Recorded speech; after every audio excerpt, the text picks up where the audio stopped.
అరే మిత్రమా, ఇలాంటి ఇన్ఫర్మేషన్ వీడియోలు మీ కళ్లలో సర్కస్ షోలా కనిపించాలంటే మన ఈ ఛానల్ని సబ్స్క్రైబ్ చేసి బెల్ ఐకాన్ని గట్టిగా కొట్టేయండి.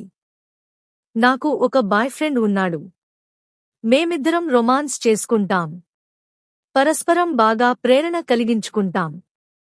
ఇటీవల సెక్స్ను తట్టుకోలేక ఇద్దరం మైథునంలో పాల్గొన్నాం. ఈ నెల నాకు మెన్సెస్ రాలేదు. ఇదివరకు రెగ్యులర్గా నెలసరి వచ్చేది. నాకు తెలియక అడుగుతున్నాను, మైథునంలో ఒక్కసారి మాత్రమే పాల్గొన్నప్పటికీ గర్భం వచ్చేస్తుందా?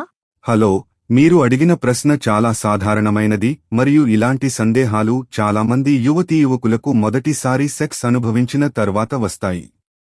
స్త్రీలో ఒక సైకిల్లో సాధారణంగా ఒక్కసారే అండం విడుదల అవుతుంది అనేది నిజం. ఆ అండం విడుదల అయ్యే సమయం సైకిల్ మధ్యలో అంటే 2 వారాల మధ్యలో ఉంటుంది. ఆ రోజుల్లో సెక్స్ జరిగితే గర్భం ఏర్పడే అవకాశం ఉంటుంది. ఒక్కసారి మాత్రమే మైథునం జరిగినా కూడా గర్భం రావడం సాధ్యమే, ఎందుకంటే శుక్రకణాలు శరీరంలో 5 రోజుల వరకు బతికి ఉండగలవు. అండం విడుదల అయిన సమయంలో ఒక్కసారి కలయిక జరిగితే కూడా గర్భం ఏర్పడవచ్చు. మీకు ఇప్పుడు మెన్సెస్ రాలేదు అంటే అది గర్భం వల్ల కావచ్చు, లేదా మీ మనసులో ఏర్పడిన టెన్షన్ స్ట్రెస్ వల్ల కూడా కావచ్చు.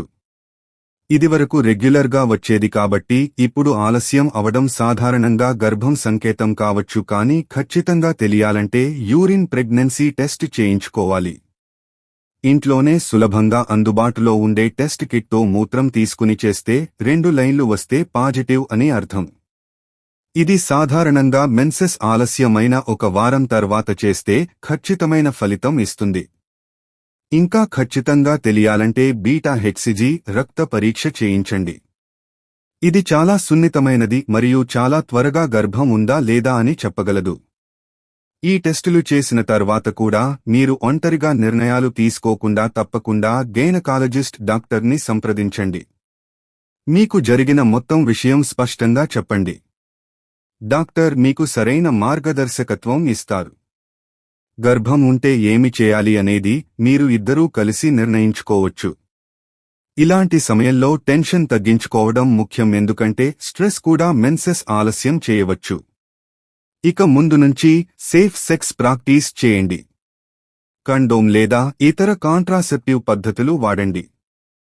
ఇలా చేస్తే భవిష్యత్తులో ఇలాంటి ఆందోళనలు రావు. మీరు ఒంటరిగా లేరు. చాలా మంది ఇలాంటి అనుభవాలు దాటి వస్తారు. ధైర్యంగా ఉండండి. సరైన సమయంలో టెస్ట్ చేసి డాక్టర్తో మాట్లాడితే అన్ని సమస్యలు పరిష్కారం అవుతాయి. మీ ఆరోగ్యం మరియు మనసు రెండూ కూడా సంరక్షించుకోండి. ఇప్పుడు టెస్ట్ చేయడం ద్వారా మీ సందేహాలు తీరిపోతాయి మరియు తదుపరి చర్యలు సులభంగా తీసుకోవచ్చు.